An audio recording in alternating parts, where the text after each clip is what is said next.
Hello children, I am here with a PowerPoint presentation for the poetry My Mother at 66, written by Kamla Das.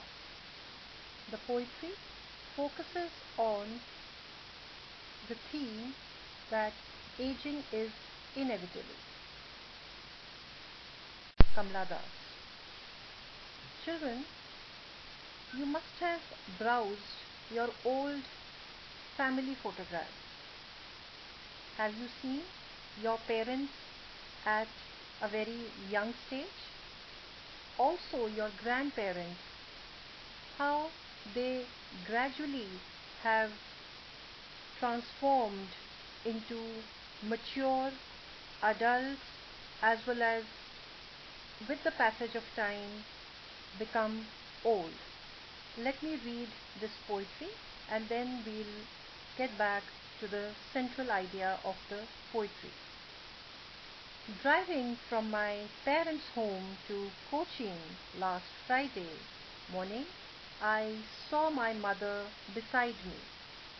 Jaws, open mouth, her face ashen like that of a corpse, and realized with pain that she was as old as she looked, but soon put that thought away and looked out at young trees sprinting, the merry children spilling out of their homes.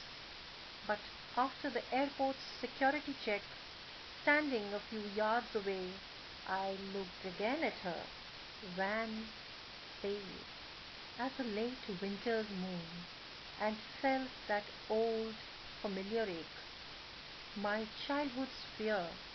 But all I said was, "See you soon, Amma." All I did was smile and smile and smile. Children, as the title suggests, My Mother at 66. The poetry revolves around the theme that aging is inevitable. But ironically, we as human beings are unable to accept it. The three key words in this poetry are guilt, anxiety, and fear. We as readers need to understand that aging is a natural process and it will affect each one of us. The complexity of life is that as children we are perturbed by the condition of our parents. You might not be able to relate with this idea, but as a middle-aged woman myself, I very well relate with this poetry when I read the lines, My Mother at 66. When I see the condition of my mother, who is getting frail and old each day, I am gripped by three strong emotions: guilt, anxiety, and the poetry begins when the poet is on her way from her ancestral home to Cochin Airport, traveling by a car with her aged mother dozing off, leaning against her body. Children, the poet is traveling to the Cochin Airport. She is with her mother. The mother is old, at 66. She has taken a nap and she was leaning against her daughter.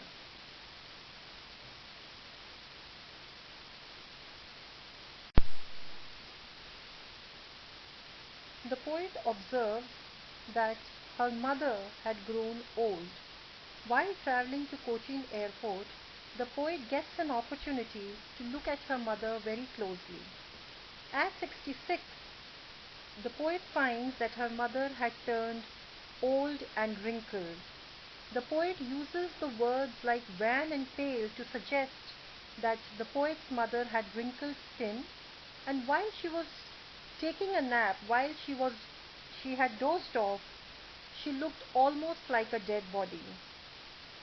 Her skin had turned colorless, as if she had lost the color and vitality of life.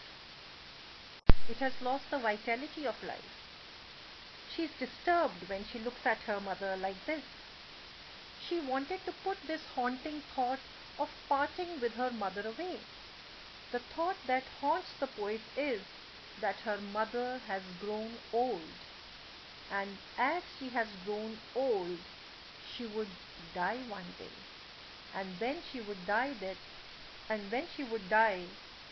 they would part. The poet, since she is very disturbed, she wants to put this thought away. So she starts looking out of the window, and when she looks out of the window, she wants to drive away this pain and agony which she experienced on seeing her aged mother. She feels very helpless that she has nothing in her hands when it comes to her mother's aging and approaching death. The poet looks out of the car window, and what does she see? She sees young trees running and merry children sprinting. Now children, you must have noticed this yourself. When your vehicle is speeding past, you see trees running along with you. And at a time comes when you leave the trees behind and your car, your vehicle speeds ahead. Well, I term it as race against time. And the merry children refers to the happy children who come one by one out of their homes to play. Now children, we need to understand two terms over here. First is young trees. Why young? Because it signifies energy. Again, merriness of the children, the happiness of the children, again signifies happiness. Now you see, the poet has tried to develop a contrast. What is the contrast? It is the scenario inside the car and the scene outside.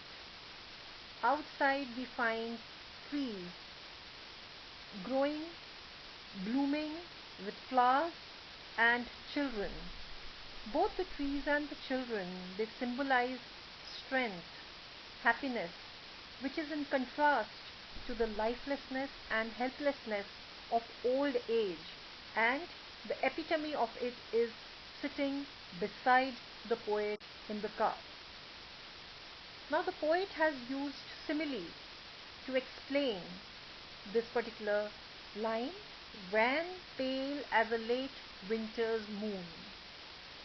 The pale, colorless face of the mother, the withered face of the mother, has been compared to the fading moon of winter sky. As it is, winter signifies old age and death.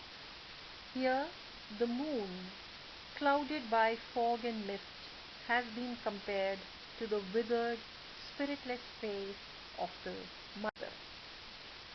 Again, the poet uses two terms. First is the familiar ache, and second is the childhood fear. Both these phrases more or less mean the same. Familiar ache refers to the poet's fear of losing her mother, the realization that the poet is going to lose her aging mother very soon. It is the fear of separation, and separation is due to the death. Now, while this turmoil of emotions is going on in the mind of the poet does not share her fears and agony with her mother. Why? Because she does not want to unnecessarily bother her mother with this emotion. So, she fondly bids goodbye to her mother and smilingly says, "See you soon, Amma." And what she does was smile, smile, and smile. Now, three emotions that are clearly explained in this poetry are guilt, anxiety, and fear. The guilt of the poet for not able to look after her mother. Anxiety of the mother's old age and fear of the unknown, fear that her mother is going to die very soon. Keeping these pessimistic thoughts away, the poet decides to bid a cheerful farewell to her mother before she boards her flight and gives a hollow promise which says, "See you soon, Amma." Now, the poetic devices used in the poetry are simile, as you know, light has been used, and the face of the mother has been compared to the dead body. Likewise, again, mother's face has been compared to winter moon. Imagery and symbolism has been used with phrases like trees sprinting and children spilling. The repetition of the word smile, smile, smile signifies that poetic device As part of recapitulation, children, there is a small assignment for you with 4 questions. The questions are: what did the poet realize looking at her mother in the car? Number 2, how was the scene outside the moving car different from the inside one? Number 3, how does the poet describe her mother? And 4, what is the old familiar ache the poet felt? That's all for now. Bye-bye.